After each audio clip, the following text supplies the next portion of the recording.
स्वामी चैतन्य कृष्ण जी महाराज श्रीमद देवी भागवत ज्ञान महायज्ञ सहस्त्र चंद्र दर्शन एवं शुभ उपनयन समारोह 2078 महलवारी में स्वरांजलि सेवा संस्थान के संगीत आनंद को सम्मानित करते हुए साथ में धर्मपाल गुरु वशिष्ठ जी महाराज और साथ में हमारे भक्त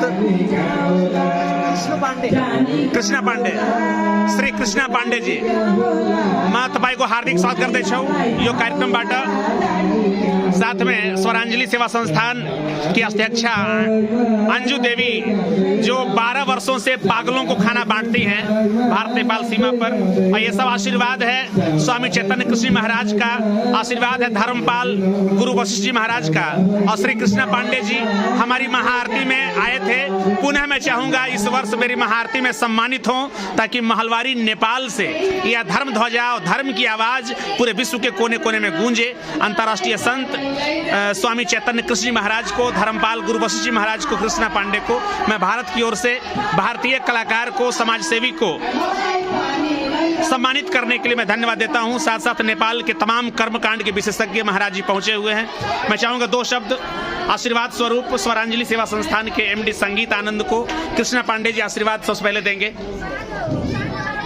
धन्यवाद आप लोग का शुभगमन यहाँ पर, और प्लीज आप लोग आए, हम धन्य हो गए।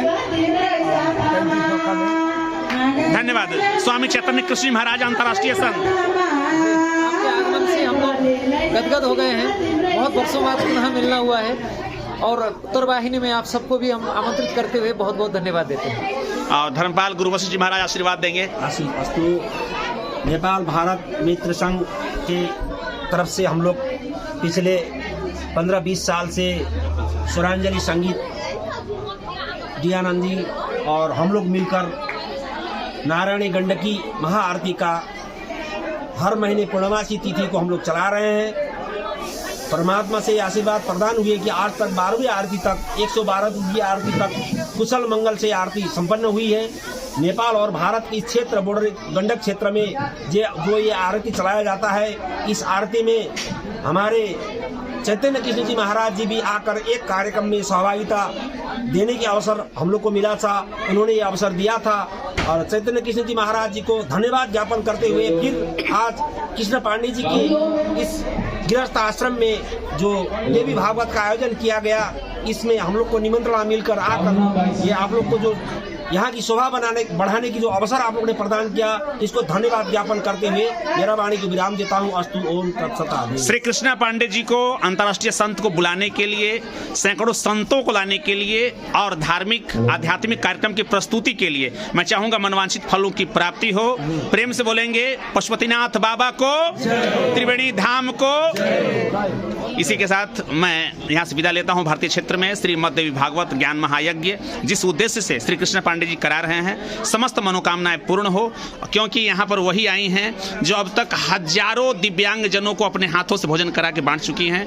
हर दिन खाना पकाती हैं, दिन भर खाना बढ़ता है। बताते चलूं कि स्वामी गुरु वशिष्ठ जी महाराज जो धर्मपाल हैं, जो खुद अपने हाथों से जाकर खाना भी बांटते हैं। मैं चाहूँगा वह दिन आए जब इस 2023 वर्ष में हम अंतर्राष्ट्रीय संत स्वामी चैतन्य कृष्ण जी महाराज को, कृष्णा पांडे जी को पुनः मैं महाआरती मंच पे सम्मानित करूं भारत की ओर से, और एक बार हम सभी संत मिलकर जो दिव्यांग भारत नेपाल सीमा पर रह रहे हैं, उन सभी दिव्यांग जनों को हम सभी अपने हाथों से भोजन कराएंगे, ताकि यह संदेश दुनिया कोने कोने में जाए कि भारत नेपाल वैसा देश है जहां अनाथ लोगों का भी नाथ मिल जाता है।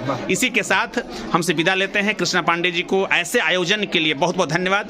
हम भारत की ओर से कृष्णा पांडे जी कोटि कोटि वंदन करते हैं, और धन्यवाद देने के लिए हम श्री स्वामी चैतन्य कृष्ण जी महाराज अनंत श्री, क्योंकि इनके द्वारा जो भी कार्यक्रम किए गए हैं, कम उम्र में विलक्षण प्रतिभा और देवी भागवत पुराण अष्टादश पुराणेषु व्यासस्य वचनम द्वयम परोपकाराय पुण्याय पापाय परपीडनम सर्वे भवन्तु सुखिनः सर्वे सन्तु निरामयाः सर्वे भद्राणि पश्यन्तु मा कश्चित् दुःखभाग् भवेत्, ऐसा संदेश विश्व के कोने कोने पहुंचा रहे हैं। स्वामी चैतन्य कृष्ण महाराज का कार्यक्रम देश में ही नहीं, भारत में ही नहीं, नेपाल में ही नहीं, विदेश के कोने कोने में हो रहा है। ऐसी सफलता मिलती रहे। समस्त नेपाल वासियों का मैं भारत की ओर से हार्दिक स्वागत, अभिनंदन, वंदन करता हूँ, क्योंकि नेपाल मंदिरों का देश है, संतों का देश है, और यहाँ के लोग इतने सीधे सज्जन हैं कि बस सीताराम सीताराम नाम जपते हैं और भोजन कहाँ से आता है पता ही नहीं चलता। प्रेम से बोलिए धर्म को जय हो।